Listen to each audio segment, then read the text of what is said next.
Hi, ಎಲ್ಲರಿಗೂ ನಮಸ್ಕಾರ. ಮದುವೆ ಆದಮೇಲೆ ಎಲ್ಲರೂ ಕೂಡ ತವ್ರ ಮನೆನ ಮಿಸ್ ಮಾಡ್ಕೊಳ್ತಾರೆ. ಅದರಲ್ಲೂ ಕೂಡ ತಮ್ಮ ಜೊತೆ ಹುಟ್ಟು ಬೆಳೆದವ್ರನ್ನ ತುಂಬಾ ಮಿಸ್ ಮಾಡ್ಕೊಳ್ತಾರೆ. ಸೊ ನಾನು ಕೂಡ ಮದುವೆ ಆದಮೇಲೆ ನನ್ನ ತಮ್ಮನ ತುಂಬ ಮಿಸ್ ಮಾಡಿಕೊಂಡೆ. ಅವನ ಜೊತೆ ಇರೋ ಟೈಮ್ಸ್ನ ಮಿಸ್ ಮಾಡ್ಕೊಂಡಿದ್ದೆ. ಯಾವಾಗಲೂ ಮದುವೆಗಿಂತ ಮುಂಚೆ ಜಗಳ ಆಡಿಕೊಂಡು ತರಲೆ ಮಾಡಿಕೊಂಡು ಇದ್ವಿ. ಬಟ್ ಮದುವೆ ಆದಮೇಲೆ ಸಿಗೋದೇ ಕಷ್ಟ. ಅವನು ಅವನ ಪಾಡಿ ಕೆಲಸ ಮಾಡ್ತಿರ್ತಾನೆ, ನಾನು ನನ್ನ ಪಾಡಿ ಕೆಲಸ ಮಾಡ್ತಾ ಬೆಂಗಳೂರಲ್ಲಿ ಇರ್ತೀನಿ. ಸೊ ಸಿಗೋದೇ ಅಪರೂಪದಲ್ಲಿ ಅಪರೂಪ. ಇದು ಜುಲೈನಲ್ಲಿ ಮಾಡಿದ ವಿಡಿಯೋ, ಆದರೆ ಇವತ್ತು ರಕ್ಷಾಬಂಧನ ಅಲ್ವಾ, ಹಾಗಾಗಿ ಇವತ್ತು ಅಪ್ಲೋಡ್ ಮಾಡಿದ್ದೀನಿ.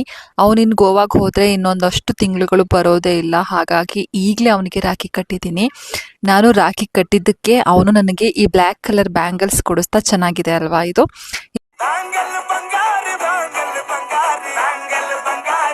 ಇನ್ನು ಆಲ್ಮೋಸ್ಟ್ ಎಲ್ಲ ಬ್ಯಾಂಗಲ್ ಸ್ಟೋರ್ನಲ್ಲೂ ಆಗಸ್ಟ್ 15 ಬರೋದಕ್ಕೆ ಮುಂಚೆನೆ ಈ ರೀತಿ ಕೇಸರಿ, ಬಿಳಿ, ಹಸಿರು ಬಳೆಗಳನ್ನು ಇಟ್ಟಿರ್ತಾರೆ. ಚಿಕ್ಕ ಮಕ್ಕಳು ಶಾಲೆಗೆ ಎಲ್ಲ ಹಾಕೊಂಡು ಹೋಗ್ತಾರಲ್ವ, ಹಾಗಾಗಿ ಇದು ಬಾಲ್ಯದ ನೆನಪಂದ್ರೂ ಕೂಡ ತಪ್ಪಾಗಲ್ಲ. ನಾವು ಚಿಕ್ಕವರಿದ್ದಾಗ ಕೂಡ ನನ್ನ ದೊಡ್ಡಮ್ಮಂದ್ರು ನನಗೆ ಪುಟ್ಟ ಪುಟ್ಟ ಕೇಸರಿ, ಬಿಳಿ, ಹಸಿರು ಬಳೆನ ತಂದು ಕೊಡ್ತಾ ಇದ್ರು.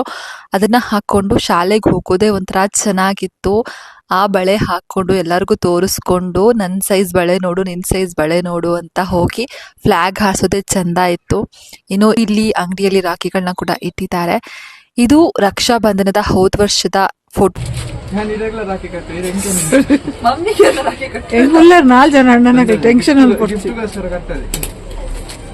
ಆಗಿರುತ್ತೆ. ಈ ಫೋಟೋ ತೆಗೆಯುವಾಗ ನನ್ನ ಚಿಂಟು ನನ್ನ ಜೊತೆ ಇದ್ದ, ಬಟ್ ಇವಾಗ ಇಲ್ಲ.